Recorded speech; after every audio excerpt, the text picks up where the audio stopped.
So as we conclude our starting lineups this evening, again, we welcome you to Phoenix Municipal Stadium. Max Rossiter, Andrew Chapman with you on this one. The Sun Devils looking to clinch the series tonight.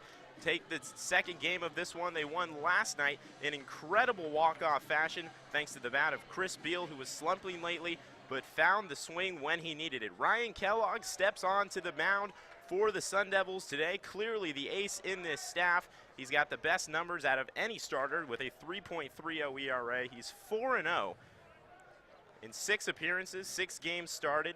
He's struck out 34 batters and walked just 6. And Tommy Edman watches that pitch for a strike. And Max, really, Ryan Kellogg, the undisputed ace of this staff, he has really just found his stuff here in his junior year. He's really a Friday night guy, but he's been so good on Saturdays, you can't take him out of that role, so he's the Saturday guy for these Devils. And Tommy Edman, the leadoff hitter, pulls one into left field, able to turn on a Kellogg fastball, and he gets things going early for Stanford with a leadoff double. And Stanford remains aggressive. We saw at the start of last night's game, up there swinging, especially on Kellogg. He's like Martinez. He's going to throw a lot of strikes. They're going to come up there and swing the bats, but Kellogg is so good at putting that behind him and moving on to that next hitter. So Bo Branton will step into the box. The right-handed hitter out of Honolulu, Hawaii, a freshman. He's reached base in 5 straight games. Stanford already with the man in scoring position. It's Edman as Branton shows bunt. Lays it off at his feet. It'll be called foul as Edman tried to advance. And Marquis just continuing to play small ball from the first inning. And that's what he's going to do this whole series. No matter if it's the first inning or the 9th inning, he's going to try to move those runners and get them to a better scoring position, even though he's already at second. Get him to third and try to get that run home.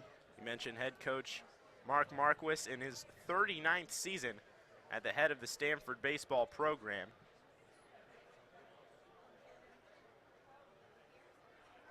Pitch from Kellogg. Branton shows bunt again. Slow roller coming charging in is the first baseman Bielek over to first base, and Edman advances over to third.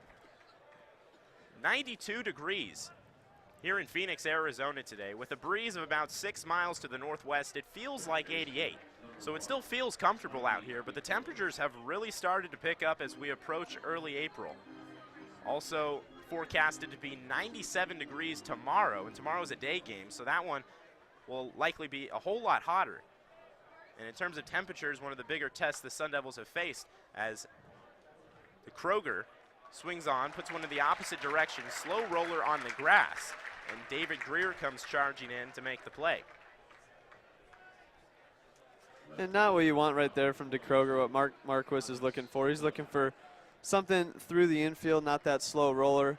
So now it's up to Dunlap to try and get that run home and try to get something through this infield and try to get a hit to score that run. So after the quick leadoff double from Tommy Edman, Kellogg's worked quickly through the 2 and 3. He now faces the cleanup hitter, Alex Dunlap. And he works fast up there. Kellogg barely gives you time to breathe as a hitter, which makes you uncomfortable, and that's what makes him so good. He gets on the mound and he throws it. Swung on by Dunlap and tipped off the end of the back to the backstop. And despite starting all 23 games, Dunlap obviously in the cleanup spot, he's only batting 193, so he's had his struggles. 17 hits and 88 at-bats. He does have 5 doubles, but he's only driven in 7 runs so far. As Kellogg delivers a fastball just a bit high. And that's what coaches will do. They'll try to move players around the lineup and give them opportunities. Yeah, the average isn't up, but give him different looks. Maybe he might get a different pitch sequence and just try to get him going any way possible. Ripped into left field. Edman's going to score from third easily, and Alex Dunlap, who, like we said, was struggling a little bit as of recently, comes around and gives Stanford their first run of the evening. And great at bat right there by Dunlap. Gets a pitch up in the zone. Kellogg leaves that pitch out over the plate, and Dunlap rips it in the left field to score that run, and a big run in this first inning. Stanford, it's big for them to get on the board first and early, and that's exactly what they're doing right here. The Sun Devils got on the board first last night, courtesy of 2 sac flies, one in the first, one in the second inning. So now it's Stanford that pulls ahead first in this one. Not too often you see Kellogg surrender a run early in a game. No, you don't, but what makes him so good is that in the 4th and 5th inning when he's cruising, you don't even remember him giving up these runs. And these Devils are swinging hot bats, and they're going to give him run support. And so as long as he keeps that run limit down, the Devils are going to be just fine. Matt Winokur is now the batter for Stanford. And he's hitting very well this season. Batting .329. Has 26 hits and 79 at bats as he watches a pitch from Kellogg just a bit outside for a ball. And Winokur is a power threat in this lineup. With Barr out of the lineup tonight, Winokur's that real power threat in the middle. And lefty on lefty, you like this matchup for Kellogg. Try to keep that power at bay. Lefty-lefty matchup, the 2-1, opposite field, into left, tracking it back on the run is Peavy House. He gets under it with plenty of time to field, though, and makes the catch, and Stanford leaves Dunlap over on first base. But Stanford pushes ahead first in this one. The leadoff double from Tommy Edmond. He comes around to score, advances to third on the sac butt from Bo Branton, and then comes around from the RBI single from Alex Dunlap. So 2 hits, 1 run, no errors, 1 runner left on for Stanford in that inning. 1 frame down at Phoenix Municipal. A whole lot of baseball still to play on this Saturday night. We thank you for joining us tonight, and we hope you stay with us here on the Pac-12 digital stream. We'll be right back.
Welcome back to Phoenix Municipal Stadium here for the bottom of the first inning. Max Rossiter, Andrew Chapman with you for this one. Stanford pulled ahead 1-0 in the first inning thanks to an RBI single from Alex Dunlap.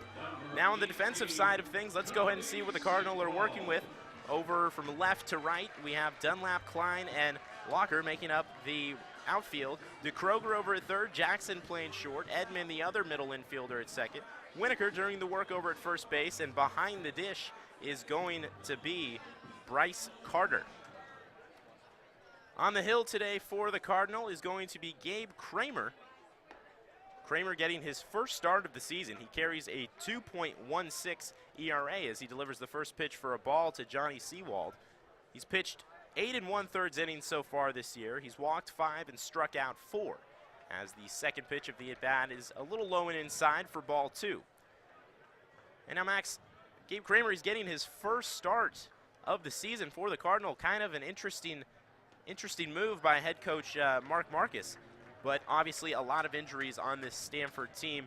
Most likely, or clearly, Cal Quantrill, who was one of the main pitchers on this staff, who recently had Tommy John surgery. You would expect that to be the guy that usually Stanford puts up against Kellogg. Instead, they're going to give Kramer his first start of the season. Not the way Mark Marcos wanted to draw this up, but right now it's kind of a pitcher by committee. He doesn't name the stars for the weekend because he doesn't know who it's going to be. So guys just have to step up on this pitching staff and give those valuable innings to the Cardinal team. Yeah, we had no idea we only knew who really the Friday starter was going to be for Stanford. The Saturday and Sunday spots were left open, which is usually something you don't see. The ASU obviously had their lineup of Seth Martinez, Kellogg, and Lillick. That was set from almost a week ago. Stanford, we were just kind of left up in the air as who we'll see. And Gabe Kramer is the guy. and he walks Johnny Seawald on the 3-1 count as his first batter. And now Jake Peavyhouse will go ahead and step into the left-handed batter's box. Launches the first pitch high and outside for a ball. And that's a move Mark Marquis might make to this pitching staff to send a message that these jobs are wide open. Whoever steps up and rises to the occasion is going to earn that Saturday spot, earn that Sunday spot. He doesn't want to just name these guys. He wants them to earn it by their performance on the field.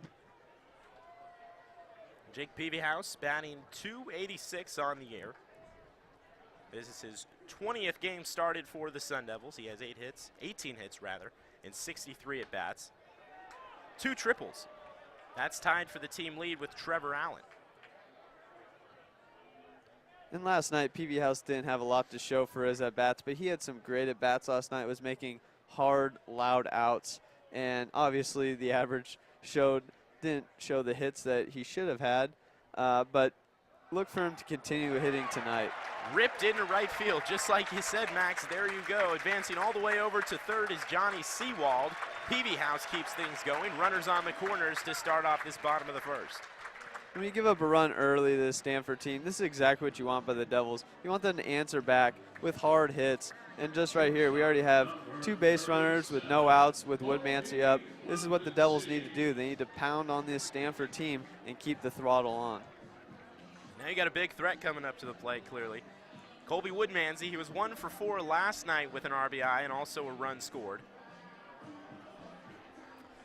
He's been one of those consistent guys for you also.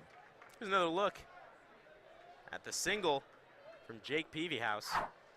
Ripped into right field. So now Colby Woodmansey, no pressure on him here, no outs. Runners on the corner. A base hit scores once. First pitch swung on. Line drive into center field. Tagging right away is Johnny Seawald. The throw's cut off at second base. He scores easily. And there's a productive out for the Sun Devils. Very productive out, and that wasn't just a lazy fly ball. That was an authority line drive to the center fielder. Scored a run. Great at bat for Woodmansey. And now you have Ybarra up, who's swinging a hot bat also with Allen behind him.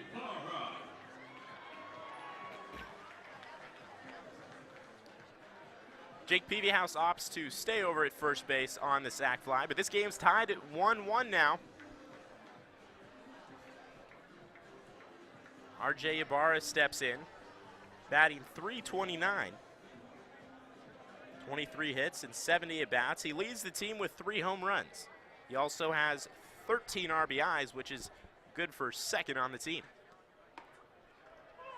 Ybarra will opt to watch the first pitch for a called strike.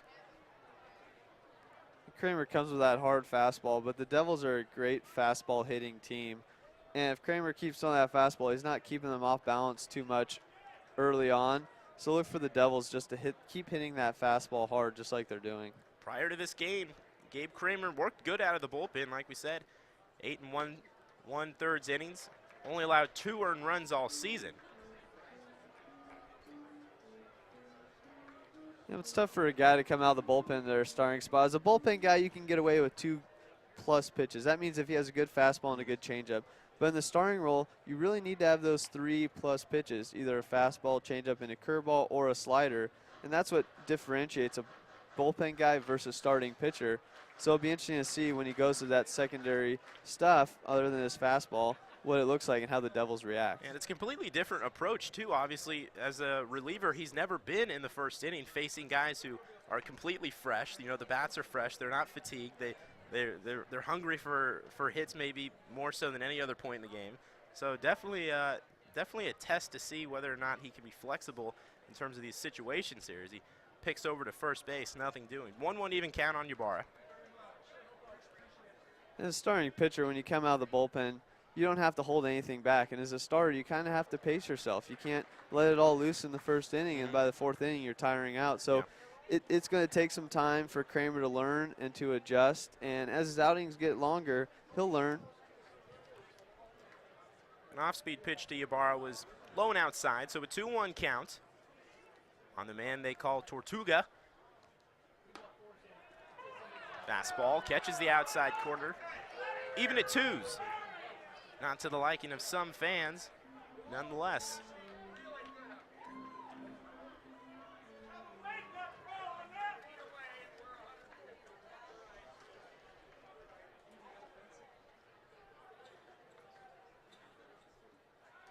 Another pick over to first base, nothing doing. RJ Ibarra, he's flirted a little bit with the cycle this year.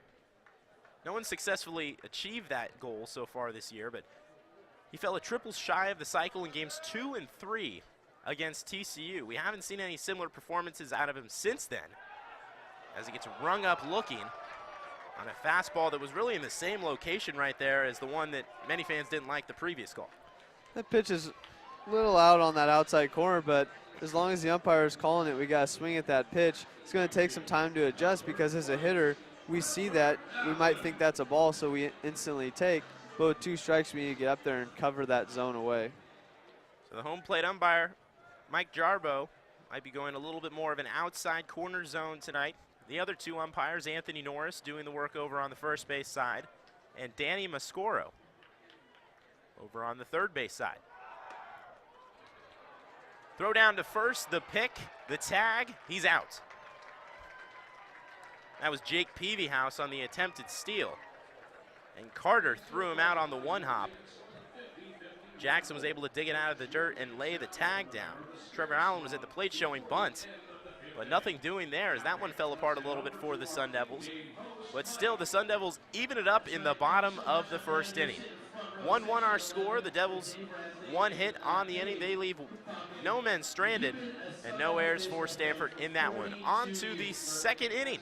1-1. Thank you for joining us here at Phoenix Muni on the Pac-12 digital stream. We'll be right back.